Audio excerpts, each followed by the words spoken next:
seems good. I'll make something like it. We'll figure it out. I don't want burgers. No, not burgers. Okay, folks, parents, what we're going over today is, it's going to be a quick one on what your hands need to look like when you are punching. Okay, so AJ has wraps on, so he'll be able to explain and show a lot, and I don't. Yeah, you know what? I'm going to let AJ's going to break this down. Okay, so AJ, how does it work when you're punching the bag or your mitts or the noodles, or if you're sparring, you're punching somebody? What's your hand really need to look like? Okay, so for just the hand, there's one main rule that I always go by, and it's if you're gonna have a good punch, you need to have good thumb placement. So if you're punching, you can't have your thumb like that, first of all, because we call that a baby punch, because then you could break your thumb very easily and your other fingers. And second of all, don't punch like this, because then you could break your thumb and break your index finger, or if your thumb is big enough, all your fingers. When you punch, have your punch right here lined up with your knuckles, because then it's protected, it's down here, it's protected, and it's not on the side here, it's not inside, it's not up here, it's down here, protected. So when you punch, do the little rhythm.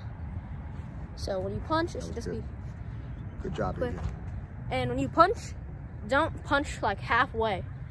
Like, don't bend your elbow halfway. Like, don't punch like this. Try not to punch like that, because then you could really break your elbow and mess it up. But then when you punch, try and get the full extension, but don't go too far, like how we said in our other video with the mitts. Yep.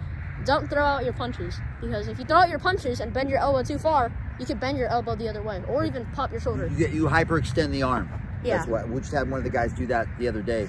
He had it and he hyperextended. It's like tennis elbow, and it takes forever to heal. And so it sucks. yeah, it's not good. Keep going, So sorry. just try not to extend your elbow too far, but still try to get those full extensions. So that's pretty much all I had to say.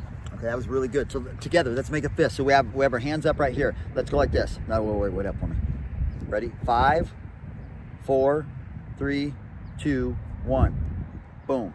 Now, when AJ, please hold that back up there. When you're punching, when you hit whatever target you are, you want your palm down, just like that. Okay, down. You don't want it sideways, up and down, like that's a different type of martial art punch, and we'll hit that on another video. But in and of itself, for boxing, that palm is always down. Okay, and what you want to do, his hands are wrapped right now, so I'm kind of helping him out.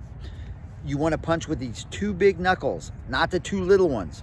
Okay, if you punch just with the 2 little ones, it's called a boxer's fracture. And what happens is these 2 bones right here break, and then you'll see these bones. I haven't had it done, but these bones get pushed back, and it's very painful. You have to put pins, and it's just a big old pain.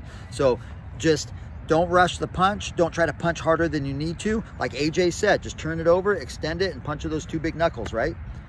Let's make a fist one more time. So we're here, we're both here. Boom, 5, 4, 3, 2, 1, boom.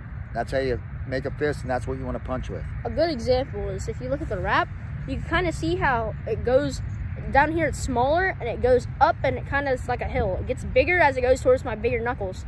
So when you punch, make sure to punch with the top of the hill right here. That was really good. Because the wrap kind of gets bigger, so you can see there's a little bit more leeway on your punch. So when you punch, always punch like that. Good job. All right, so once again, if you have questions, comments, hit us up, because Youngblood and I will make another video. But for right now, if you didn't know, now you know.